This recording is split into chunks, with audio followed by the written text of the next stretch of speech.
From Anshe Sfard Bethel Emeth Congregation, it's time to take 10 minutes for Torah with Rabbi Joel Finkelstein. Welcome to our discussion of Parshat Matot, Holy War. If you look at the story in Parshat Matot, he's told, Moshe is told to fight a battle against the Midianites. But Moshe fought another battle against Sichon from Transjordan, from the other side of the Jordan, and Og, the giant. And there are a number of differences between the battle of Sichon and Og on the one hand, the battle of Midian on the other. We find that there's a number of things that make the battle of Midian very unique. Number one, only when they came back with the spoils of the battle of Midian, there and only there, the Moshe says, "Hey, what about purification? You have to purify the vessels. Things are not kosher. Things have to be taken to the mikveh. You've got to deal with that." Only in the battle of Midian, not in the previous battles, we have the meches. We have gifts given to God. There are spoils. Or surely there were spoils from Sichon and Og as well. Surely that's where, from there, the Jews had a lot of sheep and other things going into the land of Israel. But how come there's no gift to God, to the Kohanim, to Leviim, that is required from the battle of Sichon and Og, but in the battle of Midian there was? And most importantly, why does it say, Moshe, you have to fight this battle against Midian, then you can die? Why?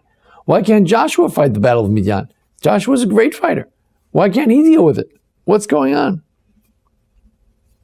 Furthermore, all of a sudden, these trumpets, the war trumpets, the trumpets to God, to call out and pray to God to help with the battle, which were outlined in Parshat Baalotcha, they're only used here in the battle of Midian. We don't find any prayer trumpets in the story of Sichon and Og.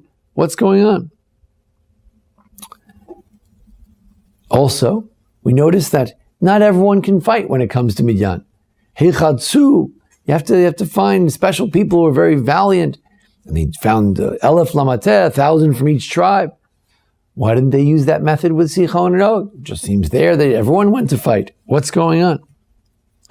So Ramban mentioned that God did not give the battle of Midian to Joshua because God wanted Joshua to be one thing and one thing only.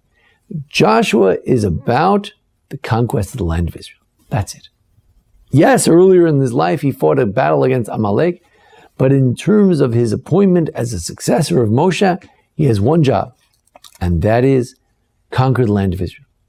The conquest of the land of Israel is not about revenge. It's about Jews establishing the covenant which God had promised to the people of Israel to be in the land of Israel. That's it. And therefore, Joshua should not be tainted with, should not be burdened with the idea of revenge for the immoral attack of the Midianites against the Jews, their attempt of the Midianites to curse the Jews, the attempt of the Midianites to seduce them into idolatry and immorality. That's for Moshe, the religious leader, to do. But Joshua, he has one job: conquer the land of Israel. And we don't want to mix in nikama, any sort of revenge with Joshua's conquest. The conquest of Israel has nothing to do with revenge.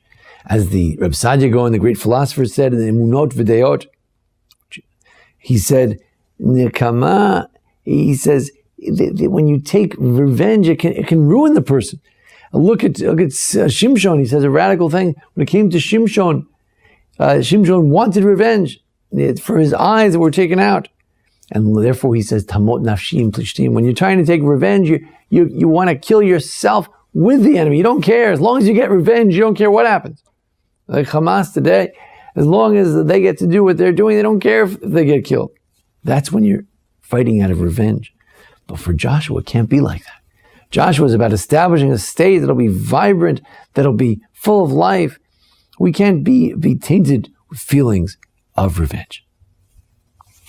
And therefore, when it comes to revenge, we have to do it very carefully. Number one, we have to do it with Moshe, a man who's not going to get carried away with revenge. He understands. Number two, you got to purify things if they're not kosher. You got to purify them. When it comes to a regular battle of Israel, there seems to be a leniency to eat the non-kosher that's captured, or perhaps at least during the battle itself. But when it comes to the war of Midian, we got to be more careful. We got to keep everything 100% kosher, because it's a battle that's very dangerous, because it's a religious war. It's about revenge. And also, when it comes to religious war, we've got to give some of it back to God. I mean, if the purpose of the Midian war was for some great moral cause, then you got to give some of it back to the Kohanim. But in a regular war, you take it for yourself.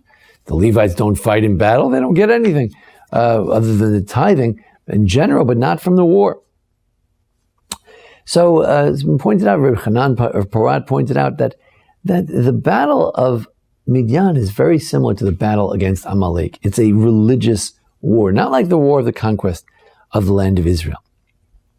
And therefore it has to be done by special soldiers, special forces, just like Joshua had to fight against Amalek. If you fight Amalek, you fight a religious war. It's got to be people who are worthy to fight a religious war.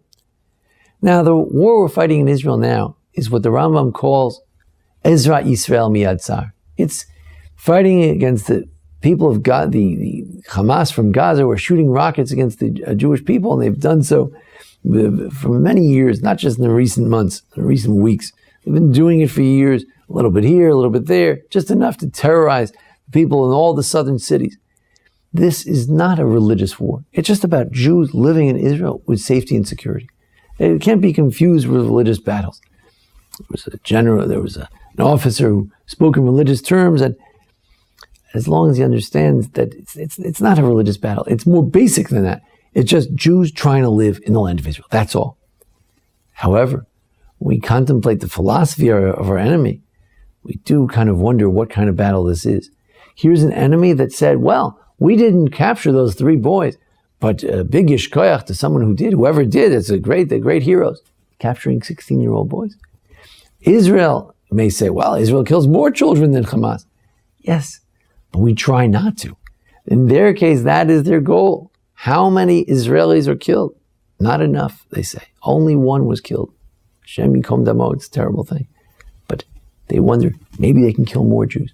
This, while it's fundamentally, it's just a war of protection of the land of Israel. But isn't there an element here of a religious war as well? An idea of fighting against people whose ideology is so hateful that it brings the destruction of their own people. How many thousands of people must there be in Gaza who just want to live a regular life, who just want to make a living? But no, these are people committed to hatred, nekama, and vengeance. You got to take revenge for this and revenge for that. An endless cycle of vengeance, getting them nowhere. We have to fight that type of attitude with a level head. Be very, very careful. If you're fighting for religious purposes, the main purpose, to keep the Jews safe in your country. You're responsible for the people in your country. Pray for the people of Israel. They should be safe. And we hope indeed that God will see to it that those who rejoice in the blowing up of children in pizza shops, those who rejoice in the abduction and cold-blooded killing of 3 individuals, they will find their place and they stay far away from us. And the Jews and Arabs too should be able to live peace and tranquility and quiet. That's the goal. That's the goal of Joshua, just to have a country where people can live in peace. Let us hope that this battle can come to an end. Jews can live in peace, safety, and security. But if not, we're always prepared. There is a battle for all generations against those who have wicked ideologies that will undermine their own societies. Thank you for joining us here at the Anshe Sfar Beth Lemeth congregation for our discussion of Parshat Matot. Join us each week for a discussion of the Parsha and the various holidays. And thanks to our producer, Jason Lefkowitz. Thank you. This has been 10 Minutes for Torah with Rabbi Joel Finkelstein. To learn more, visit ASBEE.org.